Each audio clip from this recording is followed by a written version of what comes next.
જય શ્રી કૃષ્ણ, રાધે રાધે. મારી YouTube channel Gujarati જીવનધારામાં તમારું હાર્દિક સ્વાગત છે. પ્રિય ભક્તો, આજે અમે તમને એક કથા સંભળાવવા જઈ રહ્યા છીએ, જે સાંભળીને જ તમારા જીવનમાં સુખ અને શાંતિની વર્ષા થશે. તો ચાલો કથા શરૂ કરીએ. આ કથા સાંભળી રહ્યા છો તો પૂરેપૂરી સાંભળો. કથાને અડધી અધૂરી છોડવાની ભૂલ ના કરો, કારણ કે આ પવિત્ર કથાને સંપૂર્ણ રીતે સાંભળવાથી તમને મનગમતું ફળ મળશે. તો આ કથાને પૂરી રીતે સાંભળો. તમે શિવભક્ત છો તો ભોલેનાથનો અનાદર ના કરો અને વિડીયોને એક લાઈક કરી દેજો. તો ચાલો કથા શરૂ કરીએ. ભગવાન શિવ માતા પાર્વતીને કહે છે કે વૃદ્ધાવસ્થામાં કેવા મા બાપના ભાગ્યમાં સંતાનોનું સુખ નથી હોતું. એટલે કે કેવા મા બાપની વૃદ્ધાવસ્થા દુઃખદાયી હોય છે. વૃદ્ધાવસ્થા દરમિયાન દુઃખ ના ભોગવવું પડે અને સંતાનો પ્રેમથી તેમની સંભાળ રાખે, તે માટે દરેક માતા પિતા અને વૃદ્ધાવસ્થામાં પહોંચેલા દરેક વડીલોએ આ કથા સાંભળવી જોઈએ. આટલું કહીને ભગવાન શિવ કથા શરૂ કરે છે. વૃદ્ધાવસ્થામાં કોના ભાગ્યમાં સંતાનોનું સુખ નથી હોતું. આ 4 વાતો વૃદ્ધાવસ્થામાં ખૂબ જ કામમાં આવશે. કહેવાય છે કે દરેક વ્યક્તિના જીવનમાં વૃદ્ધાવસ્થાનું આગમન જરૂર થાય છે. ભલે તમે ધનવાન હોય કે ગરીબ, બુદ્ધિશાળી હોય કે મૂર્ખ, સુંદર હોય કે કદરૂપા, કમજોર હોય કે તાકાતવર, વૃદ્ધાવસ્થા ક્યારેય દયા નથી લાવતી. આ સત્ય છે. અને એ પણ સત્ય છે કે વૃદ્ધાવસ્થા જ્યારે આવે છે ત્યારે વ્યક્તિની નજર મંદ પડવાની સાથે સાથે બુદ્ધિ પણ મંદ પડી જાય છે, જેના કારણે તેમનામાં ચીડિયાપણું આવી જાય છે. એવામાં ઘરમાં કલેશ અને ઝઘડાઓ થવાની સંભાવના વધી જાય છે. તેવી પરિસ્થિતિમાં પુત્ર અને તેમની વહુઓમાં બાપની સંભાળ રાખવાનું છોડી દે છે. એક બાજુ બીમારીથી ઘેરાયેલું તે વૃદ્ધ શરીર, અને ઉપરથી વહુ અને તેમનો દીકરો તેમને સાથ ન આપે, ત્યારે વૃદ્ધાવસ્થા વધારે દુઃખદાયી બની જાય છે. હવે પ્રશ્ન એ છે કે વૃદ્ધાવસ્થામાં કઈ કઈ બાબતોનું ધ્યાન રાખવું જોઈએ, જેનાથી વૃદ્ધાવસ્થામાં બીજા કોઈ પણ પ્રકારની તકલીફો ના આવે.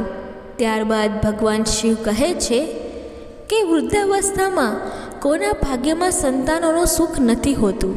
ઘણા સમય પહેલાંની વાત છે. એક નગરમાં એક ધનવાન માણસ રહેતો હતો. તેનો ઘણો મોટો વ્યવસાય હતો. દેશ વિદેશમાં વેપાર કરીને જ્યારે તેણે ઘણું બધું ધન કમાઈ લીધું, ત્યારે એક દિવસે તેના માતા પિતાએ પોતાના પુત્રને કહ્યું, દીકરા, ધન તો તે ઘણું બધું કમાઈ લીધું, હવે તું લગ્ન કરીને તારા ગૃહસ્થ જીવનને પણ આગળ વધાર. અમે પણ હવે ઘરડા થઈ ગયા છીએ.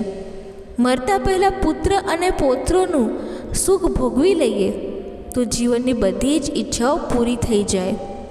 ઘરમાં જ્યારે વહુ આવી જશે ત્યારે અમને પણ શાંતિ મળશે. ત્યારે ભગવાન શિવ કહે છે કે એક વાત જાણી લો કે આ સંસારનો એક નિયમ છે. કોઈ પણ પ્રકારનું સુખ આપણને ત્યાં સુધી સુખ લાગે છે જ્યાં સુધી તે સુખ આપણાથી દૂર છે. તેને પ્રાપ્ત કર્યા બાદ તે સુખ આપણને દુઃખરૂપ લાગવા લાગે છે. દૂરથી જોવા પર રણ પ્રદેશમાં રેતી પણ પાણીની જેમ દેખાય છે. કોઈ તરસ્યો માણસ જે પાણીની તલાશમાં ભટકી રહ્યો હોય તે તેને પાણી સમજીને ખૂબ જ ખુશ થાય છે, પરંતુ જ્યારે નજીક જાય છે ત્યારે રેતીને જોઈને તે દુઃખી થઈ જાય છે. એવા જ આ સંસારના દુઃખ છે. દૂર છે ત્યાં સુધી સુખ છે, પરંતુ જ્યારે નજીક આવી જાય ત્યારે તે દુઃખ બની જાય છે. મા બાપ પણ જ્યારે પોતાના દીકરાના લગ્ન થાય છે ત્યારે ખૂબ જ ખુશ થાય છે. તેમની આંખોમાં ઘણા બધા સપનાઓ હોય છે કે ઘરમાં જ્યારે વહુ આવશે તો અમને પણ સુખ અને શાંતિ મળશે. પરંતુ વહુના આવ્યા બાદ જેમ જેમ સમય પસાર થતા જાય છે તેમ તેમ બધું જ બદલાતું જાય છે. જે વિચાર્યું હોય છે તેનાથી ઊંધું જ થઈ જાય છે.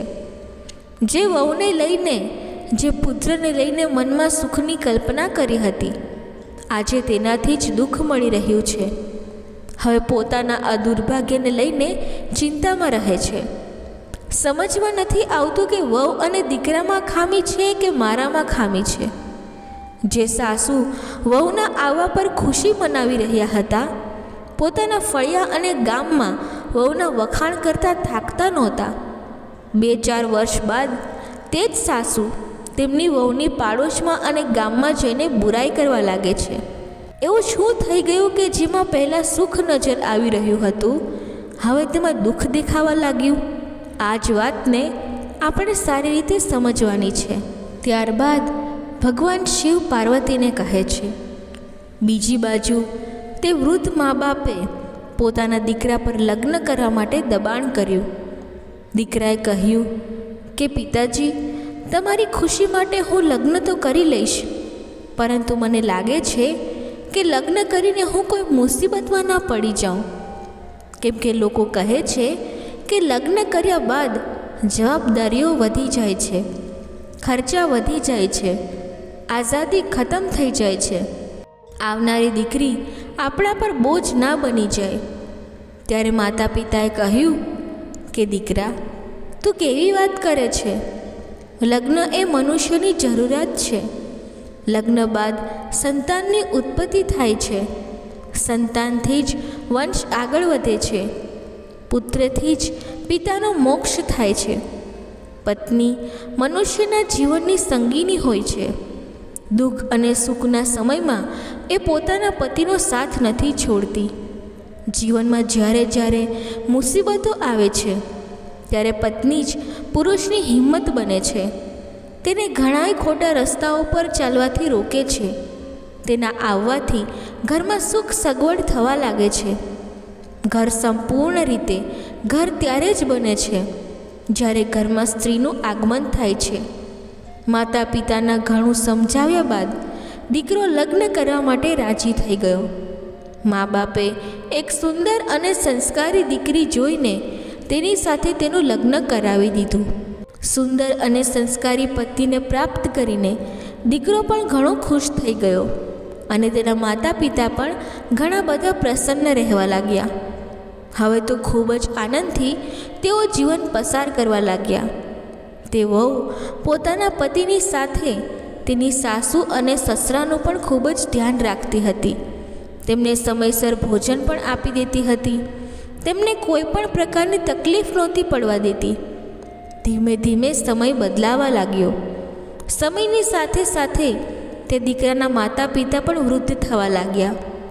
શરીર વધારે અને વધારે કમજોર થવા લાગ્યું. તેમનામાં થોડું ચીડિયાપણું આવી ગયું. ઘરડા થવાના કારણે તે આખો દિવસ અલગ અલગ પ્રકારની વાતો કરવા લાગ્યા. જ્યારે કોઈ કામ કહેતા ત્યારે એવું લાગતું કે જાણે તે કોઈ ગાળ બોલી રહ્યા હોય. તેમનું આવું વર્તન દીકરાની વહુને પસંદ નહોતું આવતું. તે પોતાની સાસુ અને સસરાના આ સ્વભાવથી પરેશાન થવા લાગી હતી. જ્યારે તે સામે જવાબ આપતી ત્યારે ઘરમાં ઝઘડો થઈ જતો.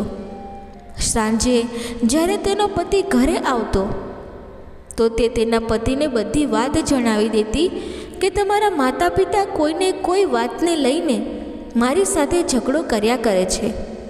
જો આવું ચાલ્યા કર્યું તો હું કોઈ દિવસ ઘર છોડીને જતી રહીશ. મારાથી હવે તેમની વાતો સહન નથી થતી.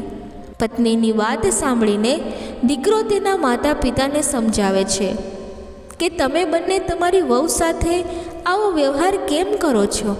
માતા પિતાએ કહ્યું કે દીકરા, તારી પત્ની જ અમારી સાથે વગર કારણે ઝઘડા કરે છે.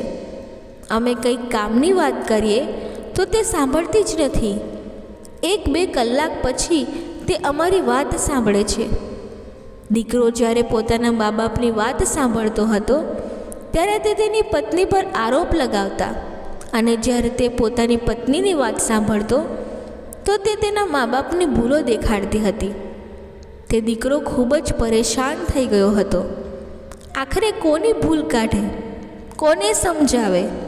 રોજ રોજના ઝઘડાઓથી તેની પત્ની પણ કંટાળી ગઈ હતી. ત્યારબાદ ભગવાન શિવ કહે છે, થોડા દિવસો સુધી તો તે પોતાના સાસુ અને સસરાના આ વર્તનને સહન કરતી રહી, પરંતુ જ્યારે તેનાથી આ સહન ન થયું ત્યારે તે ઉદાસ થઈને તેના માતા પિતાના ઘરે પિયરમાં ચાલી ગઈ. જ્યારે પિયરમાં પોતાની દીકરીને પિતાજીએ જોઈ કે તે પોતાના સાસરેથી એકલી આવી છે, ત્યારે પિતાજી સમજી ગયા કે જરૂર મારી દીકરી પોતાની સાસરીમાં લડાઈ ઝઘડો કરીને આવી હશે.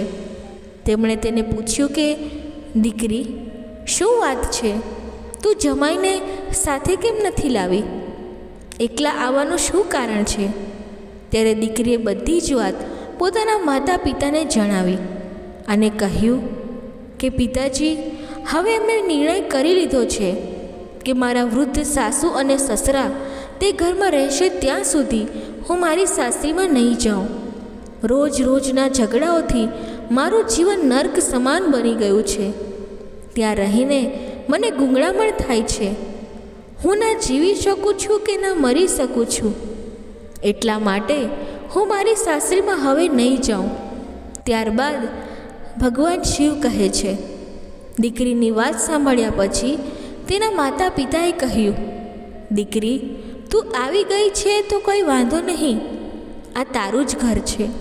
તું અહીં આરામથી રહી શકે છે. પરંતુ અમે જાણીએ છીએ કે કોઈ પણ દીકરી પોતાના પિતાના ઘરે વધારે સમય ના રહી શકે. જ્યાં સુધી દીકરીનું લગ્ન ના થઈ જાય ત્યાં સુધી જ માતા પિતાનું ઘર એ તેનું ઘર હોય છે. પરંતુ જ્યારે તેના લગ્ન થઈ જાય છે ત્યારે સાસરી જ તેનું સાચું ઘર બને છે. એટલા માટે અમે તને એ જ કહીશું કે જે પણ થાય, દુઃખ અને તકલીફને સહન કરીને તારે તારી સાસરીમાં જ રહેવું જોઈએ. દરેક મનુષ્યના જીવનમાં આવું તો ચાલ્યા જ કરે છે. આપણે તેનાથી ગભરાવું જોઈએ નહીં. તું તારી સાસુ અને સસરાથી પરેશાન થઈને અહીં આવી છે તો દીકરી, મારી એક વાત ધ્યાનથી સાંભળ. તારા સાસુ સસરા વૃદ્ધ થઈ ગયા છે. સમયની સાથે સાથે તેમની વિચારવાની શક્તિ પણ ઘટી ગઈ હશે. તો તારે પણ તેમની વાતોને સહન કરવી જોઈએ. વૃદ્ધ લોકો કંઈ પણ કહી શકે છે. તેમની વાતો પર ત્યારે ધ્યાન આપવું જોઈએ નહીં. દીકરી કહેવા લાગી, પિતાજી, તમારી વાતોથી હું સહેમત છું, પરંતુ હું ક્યાં સુધી સહન કરું? સહન કરવાની પણ એક હદ હોય છે. એ લોકો મારી પાસે સમયસર ભોજન માંગે, કોઈ કામ માટે કહે, અને જો હું તે ના કરું તો તે મારી ભૂલ છે. હું તેમના બધા જ કામ સમયસર કરું છું. તેમ છતાં પણ તે મને ખરી ખોટી સંભળાવે છે. મને અલગ અલગ પ્રકારના ટોણા મારીને હેરાન કરે છે. એટલું જ નહીં, મારા વિશે પડોશના લોકોને જુદા જુદા પ્રકારની વાતો પણ કરે છે અને લોકોને કહે છે કે અમારા ઘરમાં જે વહુ આવી છે તેનું ચારિત્ર સારું નથી. અમારો દીકરો આટલું બધું કમાય છે છતાં પણ અમારી વહુ અમને કંઈ પણ ખાવા માટે આપતી નથી. આ પ્રકારની વાતો તે ગામના લોકોને કરે છે અને હંમેશા મારી બનાવેલી રસોઈમાં કંઈ ને કંઈ ખામી કાઢ્યા કરે છે. લોકોને કહે છે કે અમારી વહુને તો ભોજન બનાવતા જ નથી આવડતું. તે અમને સમયસર ભોજન નથી આપતી. એટલા માટે અમે બંને સમય કરતાં વહેલા ઘરડા થઈ ગયા છીએ.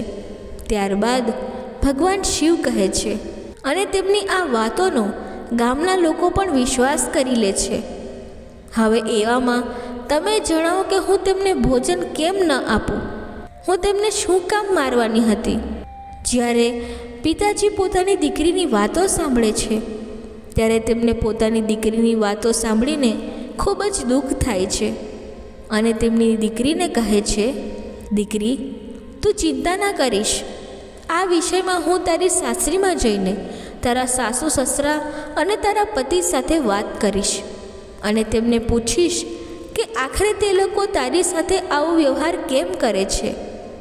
ત્યારબાદ ભગવાન શિવ પાર્વતીને કહે છે, બીજા દિવસે દીકરીના માતા પિતા તેમની દીકરીને લઈને તેની સાસરીમાં જાય છે. સાસરીમાં જઈને તેમને તેમના જમાઈ નથી મળતા. પરંતુ સાસુ અને સસરા ઘરે જ હતા. દીકરીના માતા પિતા આ વાતને દીકરીના સાસુ સસરાની સામે મૂકે છે, પરંતુ તે લોકો ઘરડા થઈ ગયા હતા. તેમની અંદર સમજણ નામની કોઈ વસ્તુ નહોતી બચી. ઉલટાનું તે બંને દીકરીના માતા પિતા સાથે જ ઝઘડવા લાગ્યા. દીકરીના માતા પિતાએ ઘણું સમજાવ્યા, પરંતુ કોઈ પણ સમાધાન ન મળ્યું. જ્યારે વાતચીતથી કોઈ સમાધાન ન મળ્યું ત્યારે દીકરીના માતા પિતા પોતાની દીકરીને લઈને ઉદાસ મનથી પાછા પોતાના ઘરે આવી ગયા. જ્યારે તે પાછા આવી રહ્યા હતા ત્યારે તેમને રસ્તામાં એક સંત મળ્યા, જેમના હાથમાં એક કમંડળ હતું. તેમની સફેદ અને લાંબી દાઢી હતી. જ્યારે દીકરીના માતા પિતા તે સંત પાસે પહોંચે છે ત્યારે તેમને ખબર પડે છે કે તે સંત મહાત્મા ખૂબ જ પહોંચેલા છે અને સિદ્ધ સંત છે. દીકરીના માતા પિતાએ તે મહાત્માને પ્રણામ કર્યા અને તેમના ચરણોમાં બેસી ગયા. જ્યારે તે મહાત્માએ પૂછ્યું કે દીકરા, તારી શું પરેશાની છે, ત્યારે દીકરીના પિતા કહેવા લાગ્યા કે મહાત્માજી, હું ઘણી બધી મૂંઝવણમાં ફસાયેલો છું. મને કંઈ પણ સમજમાં નથી આવી રહ્યું કે મારે શું કરવું જોઈએ. ત્યારે સાધુ મહાત્મા કહે છે, હે બચ્ચા, તને જે કંઈ પણ તકલીફ હોય તે મને સ્પષ્ટ રીતે જણાવ. હું તારી આ પરેશાનીનું જરૂરથી કોઈને કોઈ સમાધાન આપી દઈશ. ત્યારે દીકરીના પિતા કહે છે, હે ગુરુદેવ, થોડા સમય પહેલાં મેં મારી દીકરીના લગ્ન આ ગામમાં કર્યા હતા. તે લોકો ઘણા બધા ધનવાન છે. જે દીકરા સાથે અમે અમારી દીકરીના લગ્ન કર્યા હતા તે દીકરો તો સારો છે, પરંતુ તેના માતા પિતાનો સ્વભાવ ઠીક નથી. ત્યારે ભગવાન શિવ કહે છે, એ વૃદ્ધ થઈ ગયા છે અને વૃદ્ધ થવાના કારણે દરરોજ મારી દીકરીને પરેશાન કરે છે. મારી દીકરી વિશે ગામના લોકોની સામે ખોટી ખોટી વાતો કર્યા કરે છે, જેના કારણે મારી દીકરી પોતાની સાસરીમાંથી મારા ઘરે પાછી આવી ગઈ છે અને મારી સાથે રહેવાની તેણે હઠ પકડી છે. હવે તમે જણાવો કે આવી પરિસ્થિતિમાં મારે શું કરવું જોઈએ. ત્યારબાદ ભગવાન શિવ પાર્વતીને કહે છે. દીકરીના પિતાની વાત સાંભળીને તે મહાત્મા કહેવા લાગ્યા કે પુત્ર, જો આવી વાત છે તો તમે મને એ લોકો પાસે લઈ જાઓ.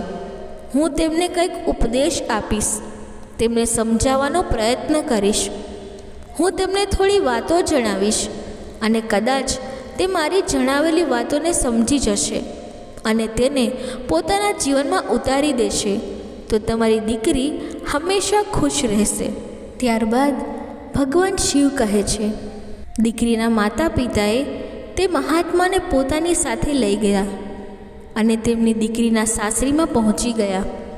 દીકરીના માતા પિતાને તે સાધુ મહાત્માએ દરવાજા પર ઊભા રહેવા માટે કહ્યું અને તેઓ સ્વયં ઘરની અંદર જતા રહ્યા.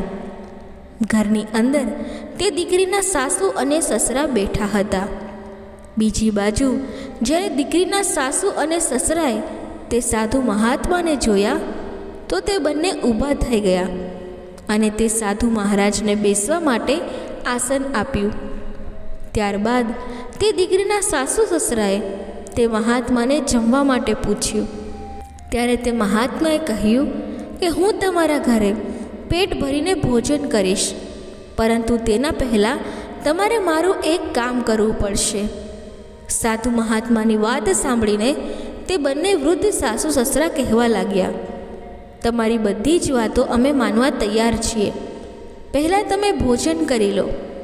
ત્યારે મહાત્માજીએ કહ્યું, ના, પહેલાં તમે મારી વાતો ધ્યાનથી સાંભળો, ત્યારબાદ જ અમે તમારા ઘરનું ભોજન મને જમાડી શકો. ત્યારબાદ ભગવાન શિવ પાર્વતીને કહે છે. ત્યારબાદ સાધુ મહાત્મા કહેવા લાગ્યા કે મેં સાંભળ્યું છે કે તમે બંને ઘરડા થઈ ગયા છો અને ઘરડા હોવાના કારણે લોકો તમને હેરાન કરે છે. તમારા ઘરમાં તમારી વહુ પણ તમને ખૂબ જ હેરાન કરે છે. તે મહાત્માની વાત સાંભળીને તે વૃદ્ધ પતિ પત્ની કહેવા લાગ્યા, હે ગુરુદેવ, તમે સાચું જ સાંભળ્યું છે. અમે બંને તો ઘરડા થઈ ગયા છે અને અમારી વહુ અમારી કદર નથી કરતી. એ હંમેશા અમને હેરાન કરતી રહે છે.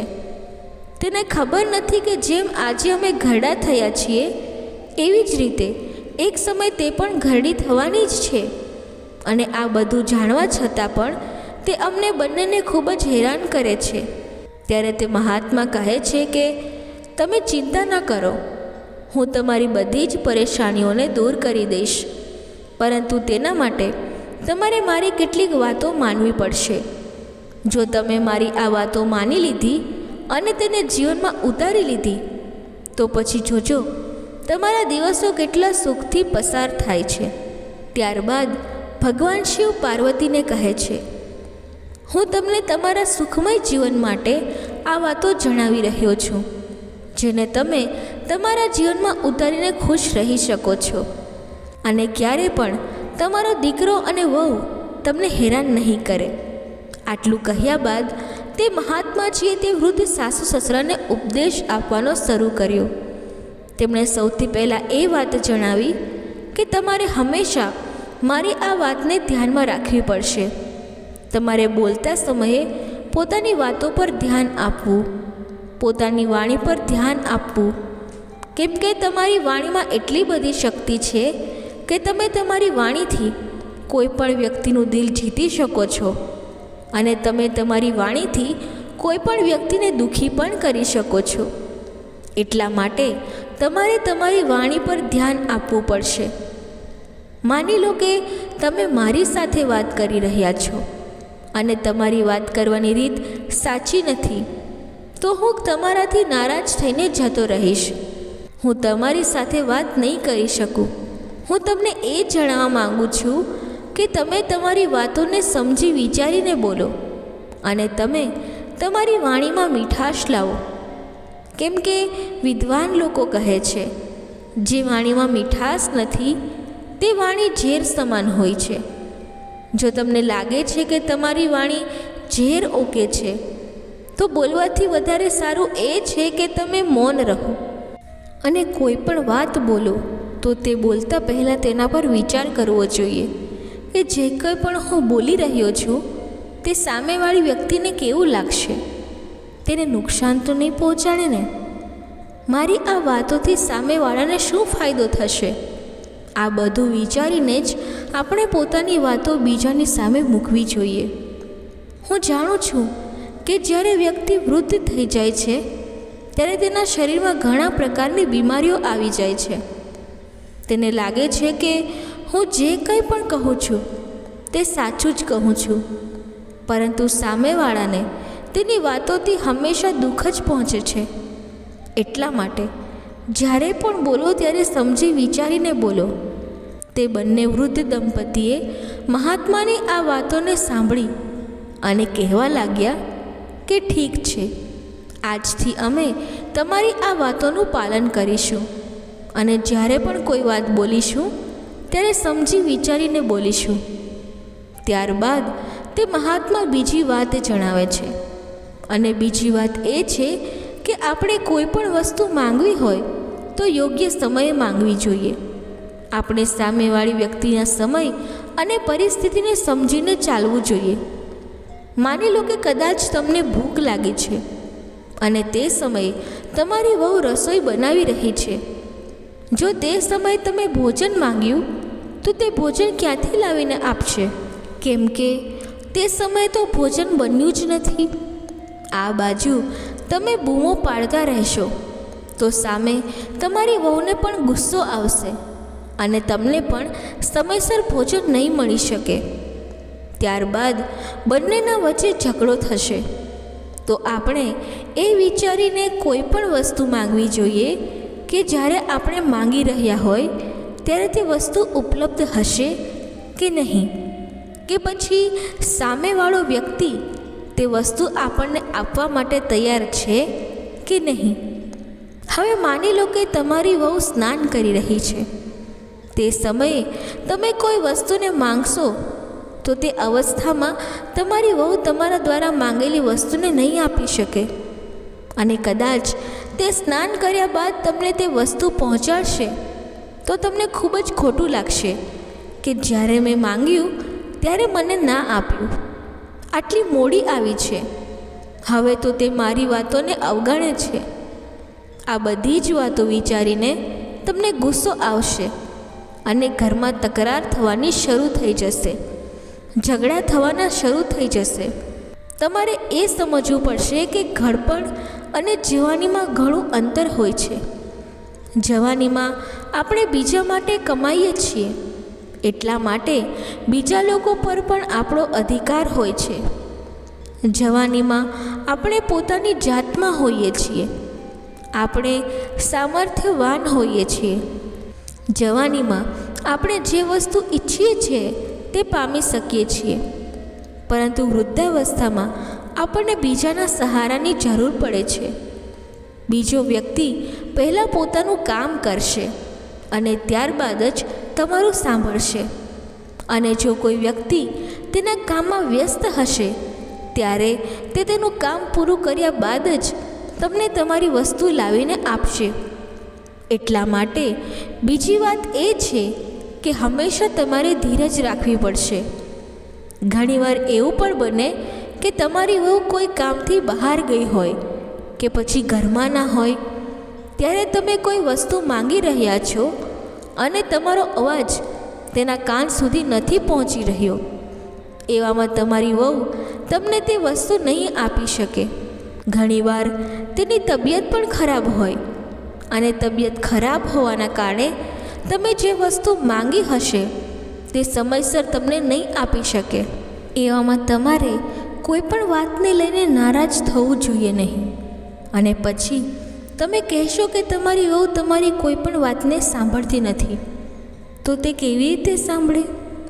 બીમાર વ્યક્તિ એકદમથી કોઈ પણ કામ ન કરી શકે. એટલા માટે તમારે સમય અને પરિસ્થિતિને સમજવી જોઈએ કે અમે ક્યારે અને કઈ વસ્તુ માંગી રહ્યા છીએ, અને જેની પાસે માંગી રહ્યા છીએ તે વ્યક્તિ એ વસ્તુ આપવાની સ્થિતિમાં છે કે નહીં. ત્યારબાદ ભગવાન શિવ પાર્વતીને કહે છે. તે મહાત્માજીની બીજી વાત તે વૃદ્ધ દંપતીએ ખૂબ જ ધ્યાનથી સાંભળી અને કહ્યું કે મહારાજ, આજથી અમે આ વાતનું પણ ધ્યાન રાખીશું.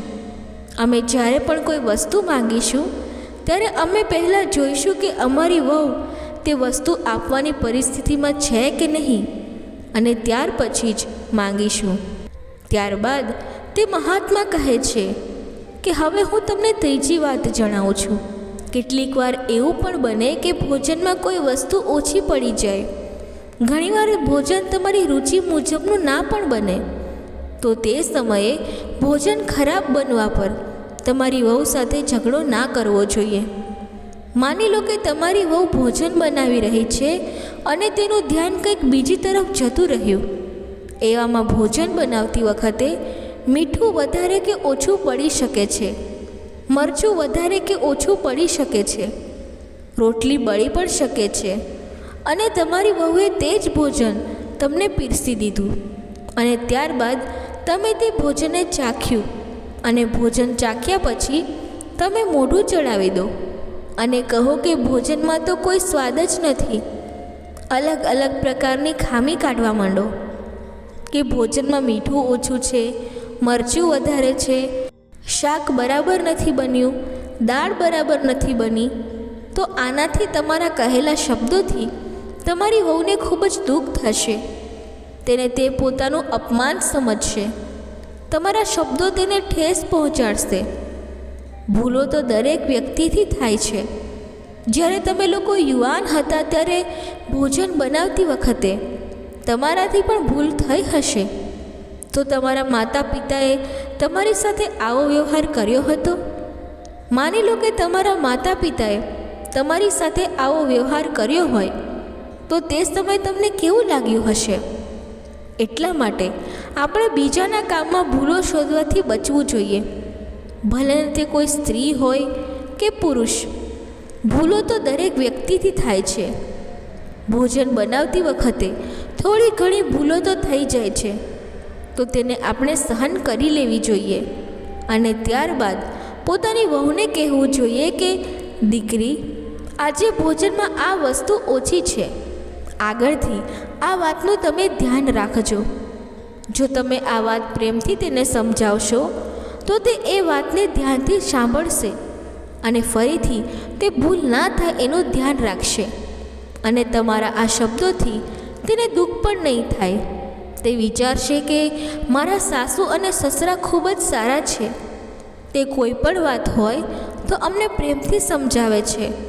અને દરરોજ જો તમે તેણે બનાવેલા ભોજનમાં ભૂલો જ શોધતા રહેશો અને તેને કહેશો કે આ વસ્તુ ઓછી છે કે પેલી વસ્તુઓ ઓછી છે, તેનાથી તેને ઘણી બધી તકલીફ થશે. એટલા માટે હંમેશા આ વાતોથી બચવું જોઈએ. તમારા આવું કરવાથી હંમેશા ઘરમાં ઝઘડા જ થતા રહેશે. અને કોઈક વાર રસોઈ બગડી પણ જાય તો તમારે ચૂપચાપ સહન કરી લેવું જોઈએ અને ત્યારબાદ પ્રેમથી વહુને સમજાવવી જોઈએ. વહુ તમારી વાતનું ખોટું પણ નહીં લગાડે અને આગળ જતાં તે વાતનું ધ્યાન પણ રાખશે. ત્યારબાદ ભગવાન શિવ કહે છે, તે મહાત્માજીની આ ત્રીજી વાત સાંભળીને તે વૃદ્ધ દંપતી કહેવા લાગ્યા, હે મહાત્મા, અમે તમારી ત્રીજી વાત પણ સમજી ચૂક્યા છીએ. આગળથી અમે આ વાતનું પણ ધ્યાન રાખીશું.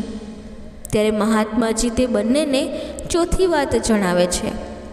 અને ચોથી વાત એ છે કે આપણે ક્યારે પણ આપણા પરિવારની જે હાલત છે તેના વિશે બીજા લોકોને જણાવવું જોઈએ નહીં.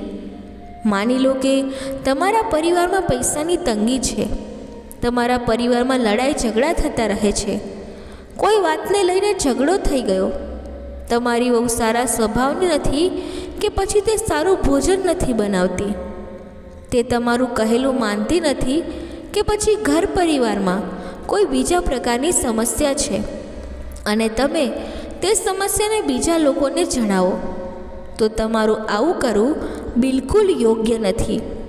કેમ કે જ્યારે બહારના લોકોને તમે તમારા ઘરની વાતો જણાવો છો ત્યારે તે લોકો દેખાડો કરવા માટે તમારી સામે સહાનુભૂતિ બતાવશે, પરંતુ તમારા ગયા બાદ તમારા પીઠ પાછળ તમારી મજાક ઉડાવશે અને તે જ લોકો તે વાતને મસાલેદાર બનાવીને તમારા દીકરા અને વહુને જણાવશે. તેનાથી તમારા ઘરમાં વધારે ઝઘડા ઊભા થઈ જશે અને હંમેશા આવું કરવાથી તમે તમારા વહુ અને દીકરાની નજરોમાંથી પડી જશો. એટલા માટે બીજા લોકોને તમારા ઘરની સમસ્યા ક્યારેય પણ જણાવવી જોઈએ નહીં. તેનાથી તમારા ઘરમાં સમસ્યાઓ વધશે નહીં અને ઓછી થશે. તમારી વહુ અને તમારો દીકરો સમાજની વચ્ચે ઊભા રહેવાને લાયક નહીં રહે. કદાચ તે સમાજની વચ્ચે ઊભા રહેશે કે કોઈ પંચાયતમાં ઊભા રહેશે અને તે પોતાની વાત મૂકશે ત્યારે ત્યાં ઊભેલા લોકો તેને મોં પર જ કહી દેશે કે તારી પત્ની તારા માતા પિતા સાથે આવું કરે છે અને તું અમને અહીં ઉપદેશ આપવા માટે આવ્યો છે. એ લોકો તમારા દીકરાને ખરું ખોટું સંભળાવશે કે વૃદ્ધાવસ્થામાં તમે લોકો તમારા માતા પિતાને હેરાન કરો છો. પહેલાં તમારા ઘરની સમસ્યા હલ કરો, ત્યારબાદ જ બીજાની બાબતોમાં પડજો. એટલા માટે હંમેશા ધ્યાન રાખો કે પોતાના ઘરની વાત ક્યારે પણ બહારના લોકોને ના જણાવવી જોઈએ. કેટલીક વાર તમારા ઘરનો ઝઘડો બીજાના કાનો સુધી પહોંચી જાય છે, બહારના લોકોને જાણ થઈ જાય છે, ત્યારે તે લોકો આ વસ્તુનો ફાયદો ઉઠાવીને તમને જ નુકસાન પહોંચાડે છે, તમારા જ ઘરને બરબાદ કરી દે છે. ત્યારબાદ ભગવાન શિવ કહે છે, મહાત્માજીની આ ચોથી વાત તે વૃદ્ધ દંપતી સારી રીતે સમજી ગયા અને તેઓ કહેવા લાગ્યા, મહાત્માજી, તમારી આ ચોથી વાતનું પણ અમે ખૂબ જ સારી રીતે અમારા જીવનમાં પાલન કરીશું. અમારાથી ખૂબ જ મોટી ભૂલ થઈ ગઈ છે. અમે તો અમારા ઘરના વિશે, અમારી સંપત્તિ વિશે, પુત્ર અને પુત્રવધૂના વિશે બધી જ વાતો અમારા ગામમાં અને પડોશીને જણાવી દઈએ છીએ. અમારાથી ઘણી મોટી ભૂલ થઈ ગઈ છે. અમે આ ઠીક નથી કર્યું. ઘણીવાર ગુસ્સામાં આવીને અમે અમારા ગામના લોકોને એ વાત કરી કે અમારી વહુનું ચરિત્ર ઠીક નથી, અમારા ઘરની હાલત ઠીક નથી. અમે લોકો ખૂબ જ પરેશાન રહીએ છીએ. અમને ક્યારે પણ અમારી વહુ સમયસર ભોજન નથી આપતી. અમારી વહુ સહેજ પણ સંસ્કારી નથી. આ વાતોને તો અમે આખા ગામમાં ફેલાવી દીધી છે. ત્યારે મહાત્માજી બોલ્યા કે તમારી આ જ વાતો તમારા દુઃખનું કારણ છે. જો તમે તમારા ઘરની વાતોને આખા ગામમાં ફેલાવી દેશો તો એક દિવસે તમારા જીવનમાં એવી પરિસ્થિતિ નિર્માણ પામશે જેના કારણે તમારે દુઃખી રહેવું પડશે. એટલા માટે મારું કહેલું માનજો કે આજ પછી ક્યારેય પણ તમારી ઘરની વાતોને બીજા લોકોને જણાવશો નહીં. અને જે વાતો મેં તમને જણાવી છે તે વાતોનું તમે તમારા જીવનમાં પાલન કરજો. આ વાતો તમારી વૃદ્ધાવસ્થામાં ખૂબ જ કામમાં આવશે. જે વ્યક્તિ આ 4 વાતોને પોતાના જીવનમાં અપનાવે છે તો તેના જીવનમાં ક્યારે પણ કોઈ દુઃખ કે તકલીફ નથી આવતી. તે હંમેશા પોતાના જીવનમાં ખુશ રહે છે. તેના ઘરમાં હંમેશા સુખ અને શાંતિ બની રહે છે. તેના પરિવારમાં કોઈ પણ આફત નથી આવતી. તેમના દીકરા અને વહુ પોતાના સાસુ અને સસરા અને માતા પિતાની ખૂબ જ સંભાળ રાખે છે. તેમની ઇજ્જત કરે છે. તેમના સુખ દુઃખનો ખ્યાલ રાખે છે. ત્યારબાદ ભગવાન શિવ કહે છે. આ રીતે સાધુ મહાત્માએ આ 4 વાતો તે વૃદ્ધ દંપતીને જણાવી. તે બંને કહેવા લાગ્યા, મહાત્માજી, તમારી આ 4 વાતોને અમે હંમેશા યાદ રાખીશું અને તેનું પાલન કરીશું. હવે તો તમે ભોજન ગ્રહણ કરો. ત્યારે મહાત્માજી કહે છે, હજુ મારી વાત પૂરી નથી થઈ. મારી વાતો ત્યારે જ પૂરી થશે જ્યારે તમારો દીકરો અને વહુ મારી સામે હશે, કેમ કે તેમને પણ મારે થોડો ઉપદેશ આપવાનો છે. થોડી વાતો મારે તેમને પણ જણાવવાની છે, કેમ કે ક્યારે પણ તાળી એક હાથે નથી વાગતી.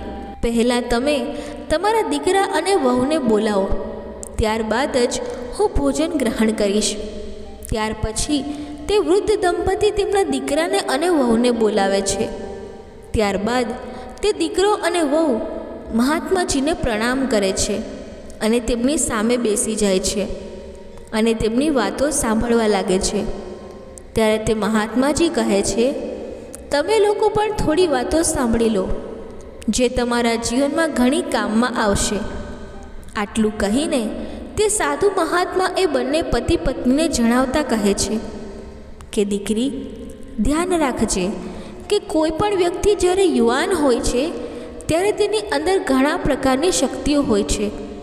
તે હંમેશા દોડતો રહે છે, ખેલકૂદ કરતો રહે છે અને કોઈ પણ પ્રકારના અસંભવ કાર્યને પણ પૂરું કરી શકે છે.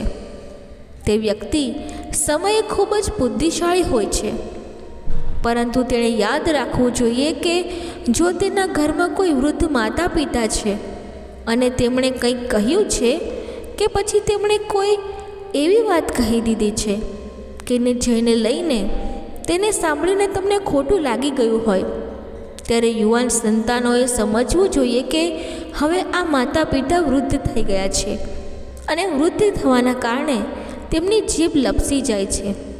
યુવાનીની સરખામણીમાં વૃદ્ધાવસ્થામાં દિમાગ થોડું ઓછું ચાલે છે.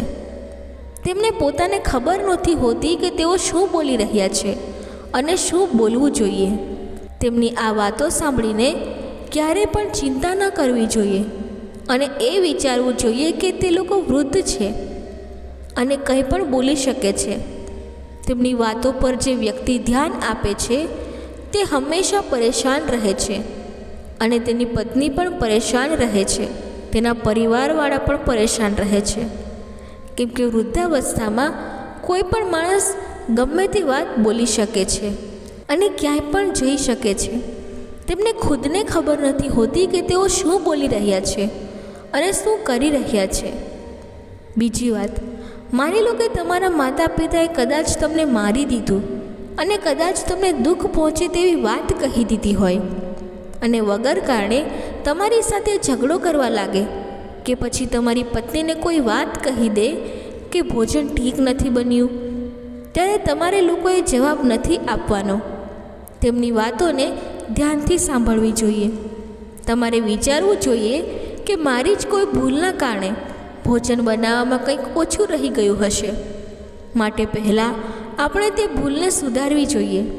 અને જો કદાચ ભોજન બનાવવામાં કોઈ ખામી નથી રહી તો ચૂપચાપ તેમની વાતોને સહન કરી લેવી જોઈએ, કેમ કે વૃદ્ધાવસ્થામાં તે કંઈ પણ કહી શકે છે. અને એવું પણ નથી કે તેઓ ઘડપણમાં હંમેશા ખોટી જ વાતો કરશે. કદાચ તમે લોકો કોઈ ખોટું કામ કરશો તો તે જરૂર તમને રોકશે, કેમ કે તમારાથી વધારે તેમણે જીવન જીવી લીધું છે. તેમની પાસે તમારાથી વધારે જીવન જીવવાનો અનુભવ છે. તેમને વધારે ખબર છે કે કયું કાર્ય તમારા હિતમાં છે અને કયું તમારા હિતમાં નથી. કદાચ જો તમે કોઈ ખોટું કાર્ય કરી રહ્યા છો તો તે લોકો તેમના અનુભવથી તમને તે કાર્ય કરતાં રોકી શકે છે. ત્યારે તમારે તેમની વાતોનું ખોટું ના લગાડવું જોઈએ, પરંતુ તમારે તેમની વાતોને અવગણી દેવાની છે, કેમ કે તે તમને તેમના અનુભવના આધારે તે વાત કરી રહ્યા હોય છે. તેમને ખબર છે કે શું કરવાથી તમને ફાયદો થશે અને શું કરવાથી તમને નુકસાન જશે. તમારી દુર્દશા ના થાય એટલા માટે એ તમને ના પાડે છે. ત્યારબાદ ભગવાન શિવ કહે છે કે દીકરાઓએ પણ વિચારવું જોઈએ કે કોઈના માતા પિતા વૃદ્ધાવસ્થામાં કંઈ પણ બોલી શકે છે.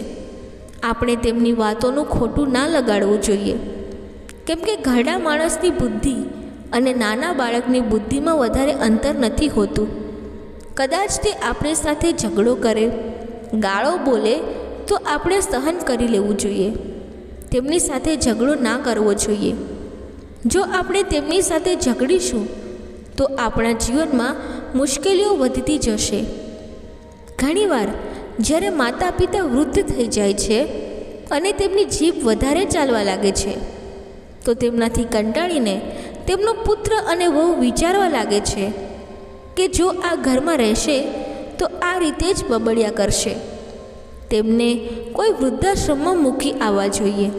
ધ્યાન રાખજો, જો તમે આવું કરશો તો તમે એ પણ વિચારજો કે ભવિષ્યમાં જ્યારે તમે વૃદ્ધ થશો અને તમારા દીકરા હશે ત્યારે તમારા સંતાનો તમારી સાથે એવો જ વ્યવહાર કરશે જેવો તમે તમારા માતા પિતા સાથે કરી રહ્યા છો. આપણને પોતાના માતા પિતાના દ્વારા ભલે ગમે તેટલી મુશ્કેલીઓ પડે, એ છતાં પણ આપણે હંમેશા તેમનું ધ્યાન રાખવું જોઈએ. જે વ્યક્તિ પોતાના વૃદ્ધ માતા પિતાનો ખ્યાલ નથી રાખતા તે હંમેશા દુઃખી રહે છે. ત્યારબાદ ભગવાન શિવ કહે છે કે એક વાત ધ્યાનથી સાંભળી લો. કદાચ તમારા માતા પિતાથી કોઈ ભૂલ થઈ ગઈ હોય, તમારા માતા પિતાએ કોઈને ગાળ આપી હોય કે તમારાથી સંતાડીને કોઈને પૈસા આપ્યા હોય, કે પછી તેમનાથી એટલી બધી મોટી ભૂલ થઈ ગઈ હોય જે ન થવી જોઈએ, ત્યારે એવું ના થવું જોઈએ કે તમે તમારા માતા પિતાને ગમે તેમ બોલવા લાગો. તેનાથી વિરુદ્ધ તમારે તેમને સમજાવવા જોઈએ. એમને પ્રેમથી કહેવું જોઈએ કે જુઓ, તમે આટલી મોટી ભૂલ કરી છે જેના કારણે અમને આટલું બધું નુકસાન થયું છે. આગળથી તમે આ વાતનું ધ્યાન રાખજો કે આવી ભૂલ ફરીથી ના થાય. તમારા માતા પિતાને પ્રેમથી સમજાવશો તો તે સમજી જશે. તેમને મારવું, ઝઘડવું, ગાળો આપવી તે યોગ્ય ન કહેવાય, તેનું અપમાન થયું કહેવાય. જે લોકો આવું કરે છે, પોતાના મા બાપને ગાળો આપે છે, તેમને મારે છે, તેમની સાથે ઝઘડો કરે છે, તે લોકો હંમેશા યાદ રાખજો કે એક દિવસે સંપૂર્ણ રીતે તેઓ બરબાદ થઈ જાય છે.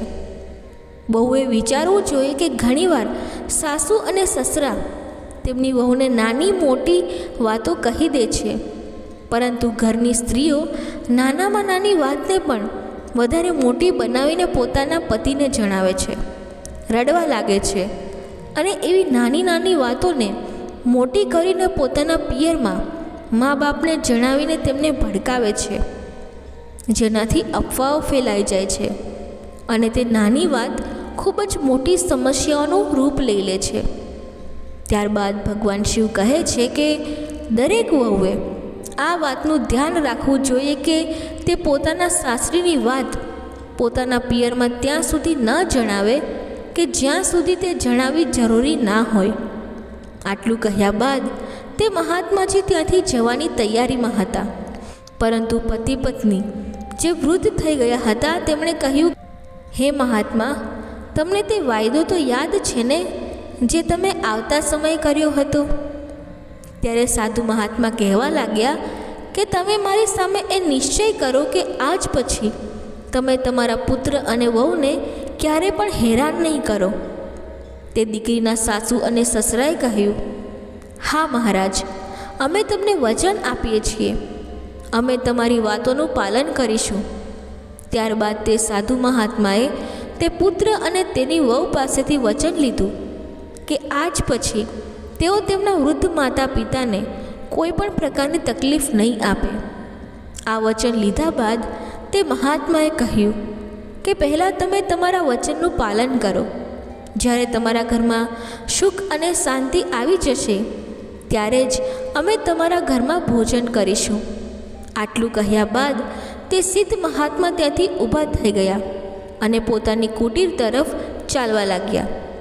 તે દીકરીના માતા પિતાએ પણ તેમના વેવાઈ પાસેથી રજા લીધી અને તેઓ પણ પોતાના ઘરે પાછા પહોંચી ગયા. જ્યારે તે દીકરીના સાસુ સસરાએ તે મહાત્મા દ્વારા જણાવેલી વાતોને પોતાના જીવનમાં ઉતારી ત્યારથી તેમના ઘરમાં સુખ અને શાંતિ રહેવા લાગી. પહેલાં જ્યારે તેમની વહુને જોઈને તેમને ગુસ્સો આવી જતો હતો, ત્યારે હવે તે જ વહુ તેમને સંસ્કારી લાગવા લાગી. તે વહુ પણ પોતાના સાસુ અને સસરાને ખૂબ જ સંભાળ રાખવા લાગી અને તેમની સાથે એવી રીતે વ્યવહાર કરવા લાગી કે જાણે તે તેમના સાસુ અને સસરા ના હોય, પરંતુ તેના પોતાના માતા પિતા હોય.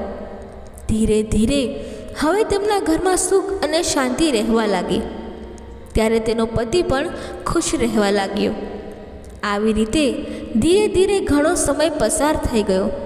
ત્યારે એક દિવસે દીકરીની માએ તેના પતિને કહ્યું કે આપણી દીકરીને પોતાની સાસરીમાં રહે આ વખતે તો ઘણો બધો સમય થઈ ગયો છે, પરંતુ આપણે કોઈ પણ પ્રકારના તેના ખબર અંતર જાણ્યા નથી. એકવાર આપણે આપણી દીકરીના સાસરીમાં જવું જોઈએ અને જોવું જોઈએ કે કેવી રીતે રહે છે. તે દીકરીના પિતાએ કહ્યું કે તું સાચું કહી રહી છે, હું આવતીકાલે જ આપણી દીકરીના સાસરીમાં જઈ આવું છું અને ત્યાં જઈને તપાસ કરું છું કે તેને હવે કોઈ બીજી તકલીફ તો નથી ને. જ્યારે બીજા દિવસે તે દીકરીના પિતા તેની દીકરીના સાસરીમાં પહોંચ્યા ત્યારે તેમણે જોયું કે તેમની દીકરી તેના સાસુ અને સસરાનું ખૂબ જ સારી રીતે ધ્યાન રાખી રહી હતી. તેના સાસુ સસરા પણ તેમની દીકરી સાથે એક માતા પિતાની જેમ જ વ્યવહાર કરી રહ્યા હતા અને આખા ઘરમાં બધા જ લોકો ખૂબ જ પ્રેમ અને આનંદથી રહેતા હતા. આ જોઈને તે દીકરીના પિતા વિચારવા લાગ્યા કે આ એ જ પરિવાર છે અને એ જ આપણી દીકરી છે અને એ જ તેના સાસુ અને સસરા છે, જેના કારણે અમે પરેશાન રહેતા હતા. પોતાની દીકરીના ઘરમાં સુખ શાંતિ અને પ્રેમનું વાતાવરણ જોઈને દીકરીના પિતા ખૂબ જ પ્રસન્ન થયા અને તેઓ એક દિવસ પોતાના દીકરીના ત્યાં રહીને બીજા દિવસે તેમના ઘરે પાછા આવી ગયા. કોઈ પણ પિતા નથી ઈચ્છતા કે તેમની દીકરીનું ઘર બરબાદ થાય, તેના ઘરમાં હંમેશા ઝઘડાઓ થતા રહે. દરેક માતા પિતા ઈચ્છે છે કે તેમની દીકરીનું ઘર ક્યારેય ના તૂટે, હંમેશા તેમના ઘરમાં સુખ શાંતિ બની રહે. આ સાથે ભગવાન શિવ કથા સમાપ્ત કરે છે. મિત્રો, જો તમને અમારો વિડીયો પસંદ આવ્યો હોય તો વિડીયોને લાઈક કરી ચેનલને સબસ્ક્રાઈબ જરૂરથી કરજો અને કમેન્ટમાં જય શ્રી કૃષ્ણ જરૂરથી લખજો. ધન્યવાદ. જય શ્રી કૃષ્ણ. રાધે રાધે.